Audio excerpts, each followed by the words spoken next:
Let me introduce today's guest with you guys. In this podcast, I had called very special guest for you all.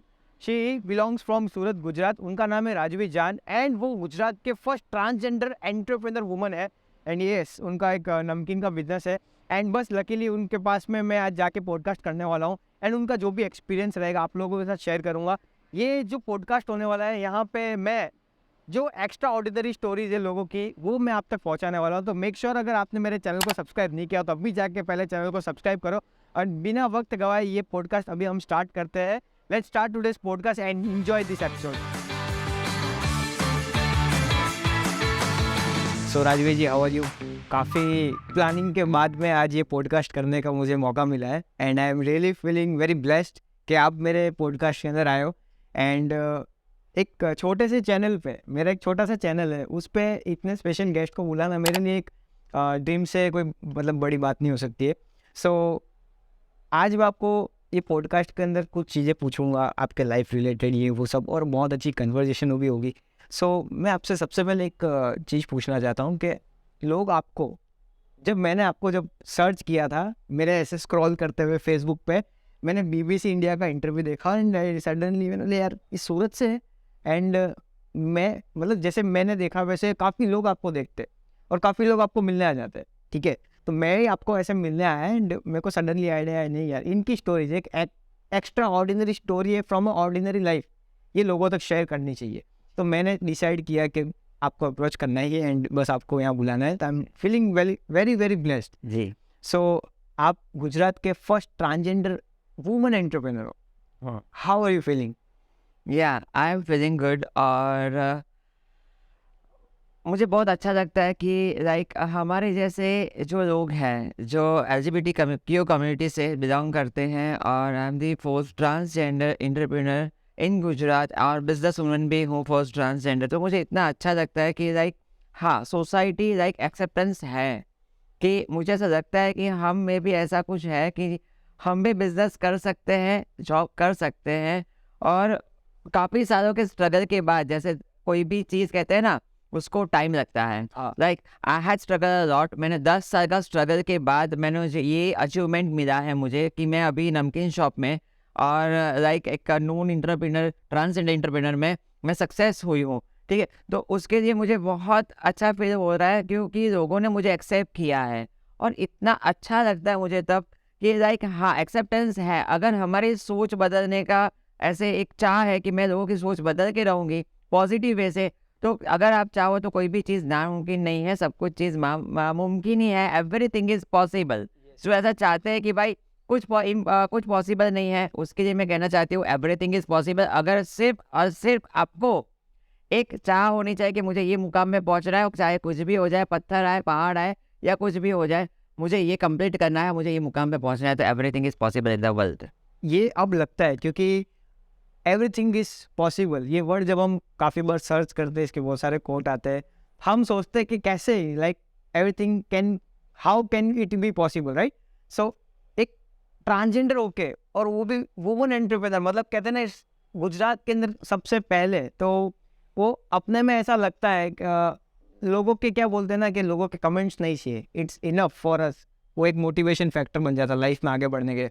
आप बोल रहे हैं आपने 10 साल इसमें स्ट्रगल आपके हुए, और डे 1 की बात करता जब आपने बिजनेस करने का सोचा, हाउ आपके दिमाग में वो आइडिया कैसे आया कि बस ये बिजनेस करना है या मुझे कोई बिजनेस करना है? एंड ये नमकीन का आपका बिजनेस है, मैं बताना चाहूँगा जागृति नमकीन करके सूरत में इनका मतलब के बिजनेस है और बहुत लोग जानते हैं.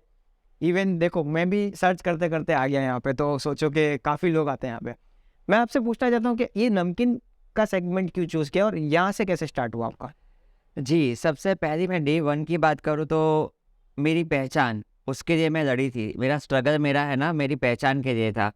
वहाँ से मैंने स्टार्ट किया. मुझे लगा कि मैं भी एक आप इंसान की तरह रह सकती हूँ, क्यों नहीं रह सकती. सी अगर हम लोग फॉरेन कल्चर की बात करें तो दे ऑल आर सेम. ठीक है, ट्रांसजेंडर्स भी जॉब करते हैं, उनको जॉब मिलती है, बिजनेस करते हैं. तो why not in our culture? हमारे गुजरात में ऐसा क्यों नहीं? मैं भी तो आपकी तरह ही तो हूँ, मैं कहाँ से अलग हूँ मैं?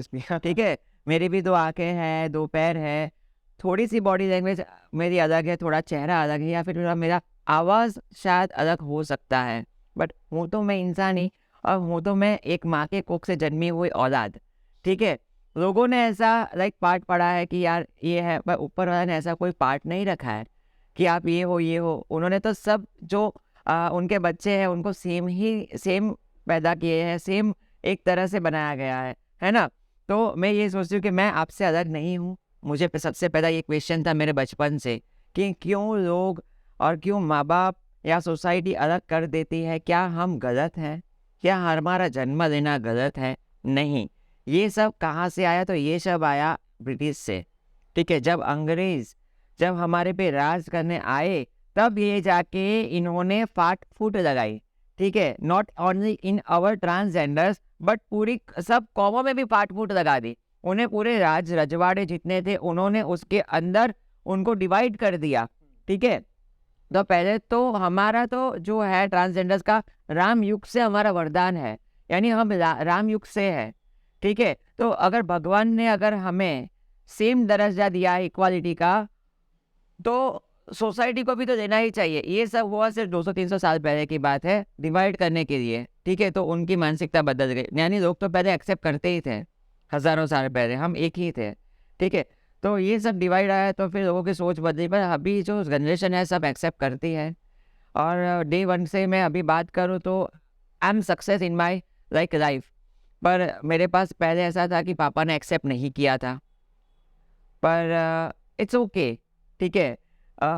नाउ मैं 1.5 साल से मैं मेरे घर पे रह रही हूँ, आई एम गुड, एक्सेप्ट कर लिया, क्योंकि एक नाम बन चुका था, एक फेम आ चुकी थी, और उनको लगा कि नहीं, मेरी बेटी जो है या बेटा जो है वो एक सही रास्ते से है।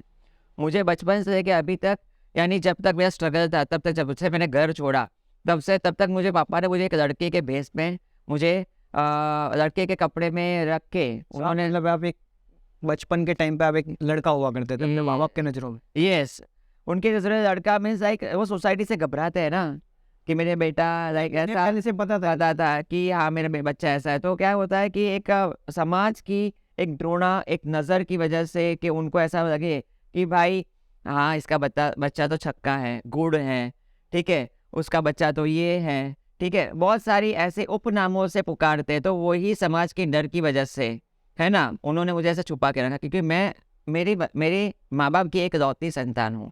I am the one only one. तो मेरी माँ नहीं चाहती थी कि मैं वो समाज में भेजूँ, ठीक है। तो उन्होंने मुझे पढ़ाया लिखाया और आगे बढ़ाया, ठीक है। कहीं ना कहीं से मेन ईगो हर्ट होता है। मैं नहीं चाहती हूँ कि मेरे पापा ख़राब है, मेरे पापा बहुत अच्छे हैं। और मेरे पापा ने मुझे थोड़ा सा हेल्प भी किया है। अगर हेल्प नहीं किया होता या सपोर्ट नहीं किया होता तो मैं आज शायद कम्युनिटी में रहती बचपन से। पर मॉम की वजह से मुझे उन्होंने वहाँ पे रखा, मॉम की बात मानी। पर उनका एक ही से कंडीशन था कि एक आप लड़कों के बेस में ही रहो पूरी ज़िंदगी। पर ऐसा नहीं होता है, क्योंकि देखो जब 12-13 साल का बच्चा बड़ा होता है तो 13 साल तक लड़का या लड़की होती है ना, वो क्या होता है कि उनका हार्मोनल चेंजेस नहीं होता है, तो सब सेम ही दिखते हैं। 13 ईयर्स के बाद उनका हार्मोनल चेंजेस बढ़ते हैं, है ना, बॉडी लैंग्वेज चेंज होती है। तो हमारी भी ऐसे ही बॉडी लैंग्वेज चेंज होती है। तो हमारा कुछ अजीबो-गरीब हमारा बॉडी लैंग्वेज होता है ना? लेकिन आप ही फील कर सकते हो ये चीज़। नॉर्मल लोग जो जैसे आज मैं एक मेल हूँ तो मुझे ये चीज़ कभी पता नहीं चलेगी, क्योंकि ये उनको कभी पता नहीं चलेगी। यस, फिर मैं बड़ी हुई तो मेरा बॉडी लैंग्वेज थोड़ा अलग था, मेरा बॉडी स्ट्रक्चर अलग था, मेरा फिजिकल थोड़ा मेरा स्ट्रक्चर अलग था, ठीक है। तो उससे क्या होता है कि मेल और फीमेल का मिक्स होता है ना, किसी में फीमेल हार्मोन्स ज़्यादा होता है, मेल हार्मोन्स कम होते हैं, किसी में मेल हार्मोन्स ज़्यादा होते हैं, फीमेल पर जो आते हैं, ठीक है। या फिर डबल एक्स या डबल वाई क्रोमोसोम्स डीएनए से अगर हो, ठीक है, एक्स वाई या ऐसा होता है मेल होता है, या फिर ऐसा, तो मेरा ट्रिपल एक्स होता है, ट्रिपल वाई होता है, तब जाके ऐसे बच्चे पैदा होते हैं। वो डीएनए में होता है, डीएनए। ठीक है ना। तो देखो पैदा करने वाले तो एक मर्द ही है ना, उसके बिना तो वो था नहीं।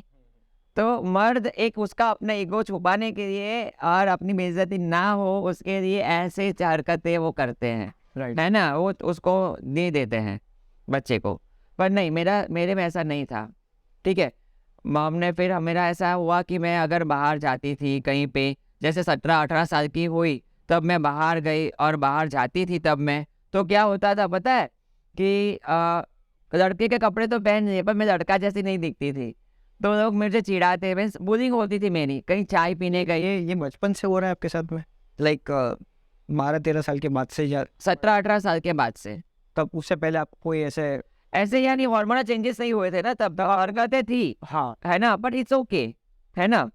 और फिर जब मैं कॉलेज गई, कॉलेज से बाहर आती थी, तो जब मैं जैसे कि फ्रेंड सर्कल मेरे थे, ऐसा नहीं था मीन्स लाइक, बट वहाँ जाती थी तो कहीं चाय पीने, तो लोग है ना अजीब सा बिहेव करते हैं। जैसे कि मुझे आपके वहाँ पे अगर चाय पसंद आ गई, ठीक है, तो मैं अगर आपके वहाँ पे रोज़ चाय पीने जाती हूँ, ठीक है, तो वो जो मालिक है ना एकदम अलग नज़र से कि ये बंदी यहाँ पे आनी नहीं चाहिए, यानी मैं कुछ गलत काम करने आती हूँ, वो समझते वो लोग। तो वो आना बंद करने के लिए हमारे पे ऐसे मीन्स लाइक कुछ दादागिरी करते या फिर ऐसे कुछ बोलते जिससे हम लोग बंद हो जाए। ये बहुत बार हर किसी के साथ होता है। तो ऐसा नहीं है कि भाई मैं यहाँ पे रोज़ चाय पीने आती हूँ तो उसका मतलब ये है कि मैं गलत काम करने ही आती हूँ। मुझे आपकी चाय पसंद है इसलिए मैं पीने आती हूँ। जैसे हर रोज़ लोग एक लड़का एक लड़की पीने आते हैं। काफ़ी सारे रेगुलर कस्टमर्स भी अभी तो आपके तो होंगे ना जो 4 साल 2 साल तक आपके वहाँ पे चाय पीने आते हैं। ये एक मैं सिर्फ एग्जाम्पल बता रही हूँ। ऐसा आपके साथ काफ़ी बार हुआ हाँ, हुआ है। है? वहाँ पे आपको तो मैं तो चाय पीने आती हूँ उसका मतलब ये थोड़ी है मैं भी तो इंसान हूँ ना। तो मैं गलत थोड़ी ना हूँ, मैं कोई गलत रास्ते पे थोड़ी हूँ, है ना। जब मैं गलत आप देखो जानो और फिर बाद में आप कोई डिसीजन लो। ऐसा नहीं है कि भाई मैं यहाँ पे आई तो रोज चाय पीना तो मैं कुछ गलत काम कर रही हूँ। देखो, एक प्रोस्टिट्यूट और एक घर की स्त्री दोनों में फर्क होता है ना। होती तो दोनों स्त्री है, तो ये दोनों एक 10% यानी 10% कॉम की वजह से पूरी कॉम को बदनाम मत करो। ये इसका कैसे रिलेशन हो गया, लाइक आपका जो एग्जांपल है? तो लोगों का नजरिया ऐसा होता है कि प्रोस्टिट्यूट है, यहाँ पे लड़के फंसाने आते हैं या फिर ऐसे धंधा धमाल करते हैं, ऐसा लोग सोचते हैं। ये माइथोलॉजी माइथोलॉजी है, मिथ है वो। ठीक है, तो क्या हुआ, हर उंगली एक जैसी थोड़ी होती है। कुछ लोगों की वजह से सब पे उंगली उठती हाँ हाँ, कुछ लोगों की वजह से वो सब पे उंगलियां उठती है। है। सही बात है ना, मेरी गलत बात थोड़ी ना है। तो मुझे चाय पसंद आती है तो मैं पीने के लिए जाती हूँ। उसका मतलब ये नहीं है कि मैं प्रोस्टिट्यूशन करती हूँ। तो मैंने वही चीज़ से मैंने डिस्क्राइब किया, फीमेल को लेके, जेंडर को लेके मैंने किया। राइट। अगर प्रोस्टिट्यूट को आप अगर कोई घर की स्त्री है उसको आप प्रोस्टिट्यूट से आप उसको सिमिलर नहीं कह सकते या फिर आप उसको वैसे नहीं मान सकते हो, सिमिलर नहीं। सिमिलर नहीं मान सकते। हाँ हाँ हाँ, वही। तो मैं आपको पूछना चाहता हूँ कि उस मोमेंट में आपको कैसा लगा कि मुझे कुछ लाइक बहुत सारे ऐसे प्रॉब्लम्स आते हैं लाइफ में, आज किसी ने किया तो एक दिमाग में ट्रॉमा बन जाता है, राइट? आज भी अगर आपको कोई आके एक गलत वे में आपके साथ में टॉक करे तो आपको पता पहले चल जाता है, क्योंकि ये चीज़ आप ही फील कर सकते हो और सामने वाले ने बोला है। लेकिन क्या होता है कि बहुत लोग कहते हैं ना, हंसी मजाक उड़ाते हैं, मैं मानता हूँ। अब एक चीज़ पूछता हूँ, उस मोमेंट पर आपको कैसा लगा कि नहीं, ये जो पर्सपेक्टिव है लोगों का, जिस नज़रिए से लोग देखते हैं, उस नज़रिए को अब बदलना मेरा काम हो गया है। मैंने देखा कि आप गुजरात के फर्स्ट एंटरप्रेन्योर हो, दैट मीन्स आपने गुजरात में सबसे पहला कोई कहते ना बिजनेस करने का सोचा है कि नहीं मुझे पर्सपेक्टिव बदल देना है लोगों का। वो कौन से मोमेंट पे आपको लगा था? वो डे कौन सा था आपका? डे ऐसा था कि बहुत ही लाइक मैंने पहले से ही मैंने पहले पेट शॉप थी, मैं 2015 से मैं अच्छा लाइक बिजनेस करती हूँ। बट कोरोना में जब मेरा हुआ तो मैंने लॉस हो गया कोरोना में मेरा बहुत कुछ, क्योंकि मैं एनिमल लवर हूँ। तो मैंने सब ऐसे ही बांट दिया सब एक बच्चों को। मेरे आगे भी आप देखिए शॉप के आगे 10-12 कुत्ते डॉग्स होंगे, तो उसको मैं रोज़ खाना देती हूँ, पर ये देखती नहीं हूँ कि मेरा क्या होगा। ठीक है, और मुझे मेरी जो कुल देवी है, मुझे देवी देवता में बहुत विश्वास है, आई एम रिलीजियस। ठीक है, और मैं बहुत ही रिलीजियस हूँ और मैं मेरी माता रानी की श्रद्धा से ही आज यहाँ पे हूँ। मैं ये नहीं मानती हूँ, मैं तो हर एक को बोलती हूँ कि आप देवी और देवताओं पे श्रद्धा रखें, है ना। एक दिन ऐसा लाते हैं कि जब हमें कटोरा लेके खड़ा रहना पड़ता है, फिर भी आप अगर श्रद्धा रखते हो कि हाँ माँ तू ही है, तब जाके आपका बेड़ा पार हो गया। तो ये एग्जाम्पल मैं खुद हूँ। क्या आप बचपन से श्रद्धा आपका उतना ही है? जी जी जी, आज मेरी श्रद्धा है, मैं लोगों को आशीर्वाद देती हूँ, ठीक है, और लोगों का काम अच्छा होता है। वो एनर्जी बहुत कम लोग फील कर पाते हैं। एंड मतलब कि काफ़ी टाइम ऐसा होता है कि इवन जैसे अभी बहुत सारे लोग बिजी होते हैं अपने काम में, तो भूल जाते हैं कि रिलीजियस रहना मतलब कि बहुत कम कर देते हैं। लेकिन कुछ लोग होते हैं जो प्योरली रिलीजियस होते हैं और काफ़ी बिलीव करते हैं स्पिरिचुअल। मैंने इनको देखा, इनका आज मैं इंस्टाग्राम अगर देखूँ तो काफ़ी लोग इनसे मिलने आते हैं और ये एक मतलब कि लाइफ चेंजिंग मोमेंट हो गया है। एंटरप्रेन्योरशिप से इनका नाम बना है और काफ़ी लोग मतलब कहते हैं ना कि आपको कांटेक्ट करने की कोशिश करते होंगे, काफ़ी इंटरव्यूज़ आपके आके लोग लेते हैं यहाँ पे। और मतलब it is a proud moment for everyone. जब पहले कोई एक्सेप्ट नहीं करता है, धीरे धीरे जब इंसान को फेमस होते दिखते हैं इंसान, राइट? आपके साथ भी ऐसा हुआ हो? जी, देखो, गलत हम नहीं हैं, गलत ये समाज है जिन्होंने हमें गलत बनाया है, उनका नज़रिया गलत है। बाकी हम तो पहले से ही रामयुग से अच्छे ही थे, लोगों को दुआ और आशीर्वाद ही देते थे और देते हैं। हम किसी का बुरा नहीं करते हैं। पर कहते हैं 10% तो सब में रहता है, सब जेंडर्स में रहता है, तो उसकी वजह से पूरी जेंडर सब गलत नहीं है, ठीक है? मैं रिलीजियस भी हूँ और बिजनेस वूमन भी हूँ, हर जगह मोटिवेट करने भी चाहती हूँ, मोटिवेशन स्पीकर हूँ और इंस्पिरेशन देती हूँ, ठीक है? काफ़ी लोग मुझे बुलाते हैं और श्रद्धा के हिसाब से हमारा तो राम युग से वरदान है, तो मैं लोगों को दुआ और आशीर्वाद भी देती हूँ और लोगों का काम होता है। हमारा तो वो वरदान ही है, हम तो वो काम करते ही हैं पहले से, ठीक है? पर सिर्फ ये है कि किन्नर के साथ रह के कोई किन्नर नहीं बन जाता है, राइट। हमेशा ये याद रखना, है ना? वो दिमाग में आता है। ऐसा होता है कि यार मेरा लड़का है तो ऐसे बन जाएगा, अरे रे रे रे रे रे, ऐसा कुछ होता नहीं है। एक बात बताती हूँ, ऐसा कुछ, ये सब मिथ है, मैथोलॉजी है कि देखो अगर एक लड़का और लड़की शादी करते हैं, वो लड़की को ड्रेसिंग चेंज करते दिखाती है, मीन्स देखता है, ठीक है? वो लड़का भी लड़के को ड्रेसिंग चेंज करते देखता है, लड़की को वो मेकअप करते हुए, उसकी वाइफ को मेकअप करते हुए देखता है, तो क्या वो लड़की बन जाता है? उसको उसके साथ ही रहता है ना पूरी जिंदगी, है ना? तो अगर लड़का लड़की के साथ रहकर लड़की नहीं बन जाता, उसके वैसी हरकतें नहीं होती है लिपस्टिक लगाने की, काजल लगाने की, तो वैसा भी होता है कि किन्नर के साथ रहकर कोई किन्नर नहीं बनता है, ये मिथ है। ये पर्सपेक्टिव आप लोगों की आज मेरे वीडियो से भी अगर काफ़ी लोग सुन रहे होंगे, ये ऑडियंस जितनी भी है, मैं कहता हूँ कि अब तो बहुत लोगों को नॉलेज होने लगा है, हो गया है। आज के जनरेशन एक्सेप्टेंस कर रही है, ये जनरेशन एक्सेप्ट कर रही है। लेकिन काफ़ी लोग हैं जो कहते हैं ना कि घर में जब कोई ब्लेसिंग्स देने की बारी आती है तब इन्हें बुलाया जाता है, ठीक है? एंड जब कुछ गलत होता है तो इनको सबसे पहले बॉयकॉट कर दिया जाता है। ये कहते हैं ना कि एक सिक्के के दो पहलू है, तो ये समझने जैसी चीज़ है। और पर्सपेक्टिव लोगों का बदलना चाहिए इस वे में, ना कि एंटरप्रेनर्स कहते हैं ना कि इन्होंने एक पर्सपेक्टिव चेंज करने के लिए अपना खुद का एक बिजनेस स्टार्ट किया, ये तो एक पॉइंट है। बट उसके बाद में मैं इन्हें देखता हूँ ये सोशल वर्क में भी बहुत एक्टिव है। जी, सोशल वर्क में अभी आपने थोड़े दिन पहले भी आपने काफ़ी क्या बोलते हैं ना, जितना भी आपने ग्रोसरी गैदरिंग करके आपने डिस्ट्रीब्यूट किया, कैसा रहा हुआ एक्सपीरियंस? बहुत बहुत बहुत अच्छा। मेरे पास अगर लोगों का बहुत सपोर्ट है, ये जो सोशल मीडिया के थ्रू ही है, और मैं थैंक्स टू सोशल मीडिया और जितने मेरे सपोर्टर्स हैं, जो चाह के फैन फॉलोइंग, उसको कहती हूँ मैं थैंक्स कि मुझे आपने इतना सपोर्ट किया, इस वजह से मैं यहाँ पे आपके साथ हूँ और एक मैं सोशल वर्क कर सकती हूँ। क्योंकि ऐसे समझ लो कि अगर आप नहीं कर पाते हो तो मैं उसका कर देती हूँ, तो आपका उसका पुण्य आपको ही लगेगा, है ना? क्योंकि आपका हिस्से का 1 रुपया भी आपके बराबर है 1 लाख रुपए या 1 करोड़ रुपए बराबर का पुण्य है। और मेरे हाथों से अगर होगा तो आपका 100 गुना पुण्य आपको लगेगा उसका। तो मुझे सपोर्ट मिला और मैंने बहुत सारा, मैं सोशल वर्क में हेल्प करती हूँ, पूरा जो फंडिंग अगर मेरे पास आता है तो डायरेक्ट सोशल वर्क में लगा देती हूँ। हाँ, कई बार ऐसा होता है कि कुछ वीडियोस में नहीं डाल सकती हूँ, उसका रीज़न ये है कि किसी को मैं हेल्प करूँ, ठीक है?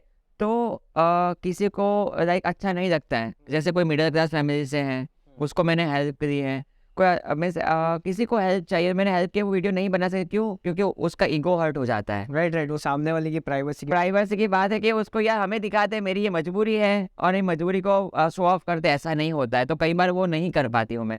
आप पीछे देखिए, वहाँ पे अभी लाइक मेरे पास अभी भी 300 किलो चावल है, 200 किलो गेहूँ है पड़े हुए हैं, ठीक है? मेरे फंडिंग में से मैंने जो है तो उसमें से मैंने इकट्ठा किया है, वो भी मुझे अभी तक बांटने हैं। मैंने 700 किलो अनाज तो दे चुकी हूँ मैं, और अभी और मैं देना चाहती हूँ, और भी बीच बीच में मैंने 25 किलो 100 किलो अनाज दान किया, फिर 200 किलो दान किया, पर मैंने वो वीडियो में नहीं बनाया, राइट, ठीक है? क्योंकि वो किसी को नहीं अच्छा लगता है कि उसकी मजबूरी का फायदा उठाए। ये मैं बात करना चाहूँगा। सोशल वर्क तो बहुत तरीके के होते हैं, चाहे आप दान पुण्य करो या किसी की हेल्प भी करो, सोशल वर्क बहुत सारे टाइप के होते हैं। मैंने काफ़ी देखे कि किसी का घर टूट जाता है तो मतलब कहते हैं ना कि बहुत जर्जरित घर होता है तो घर नया बना के देते हैं जी। ऐसे भी फाउंडेशन। मुझे अगर वो मौका मिला तो मैं शायद 100 का Right, ये आपका वो goal तो है। बनाऊंगी। राइट राइट, तो आपका ये गोल है, मतलब ये यहाँ से जी। स्टार्ट हुआ है। ये मेरा क्वेश्चन यही था कि मतलब कि दान पुण्य आपका जो गैदरिंग है वो बहुत अच्छा लगा। जी, मेरे पास कुछ भी नहीं है। देखो मेरे पास बैंक बैलेंस नहीं है। मेरे मतलब आपके पास आ जाता है, ये सबसे बेस्ट। हाँ, मेरे पास बैंक बैलेंस अभी अगर मैं चेकबुक दिखाऊँ तो मेरे पास 5000 से रुपीज़ ज़्यादा है नहीं। क्योंकि देखो मेरे को घर का आई मीन्स यहाँ का रेंट बनना है 10,000 रुपीज़, है ना? इसका यहाँ पे लाइट बिल आता है 4000 रुपये। फिर मेरा जो हफ्ता होता है वो 7500 का है। ब्याज से थोड़े मैंने पैसे दिए थे पिछले जो पास्ट के जो मुझे यहाँ पे सब करना था, जब स्टार्टअप करना था, तो मुझे और 1.5-2 लाख मेरे पे लाइक कर्ज है, उसको मुझे वो करना है। तो वो मैं देखो वो मेरी मेहनत का कमाई से मैं पूरा करती हूँ, है ना? मेरा सोशल वर्क अलग है और मेरी कमाई अलग है, ठीक है? फिर घर चलाना होता है मॉम डैड को, फिर बहुत सारी चीज़ें ऐसी होती है, घर चला घर का लाइट बिल है, गैस बिल है, तो सब में इकट्ठा।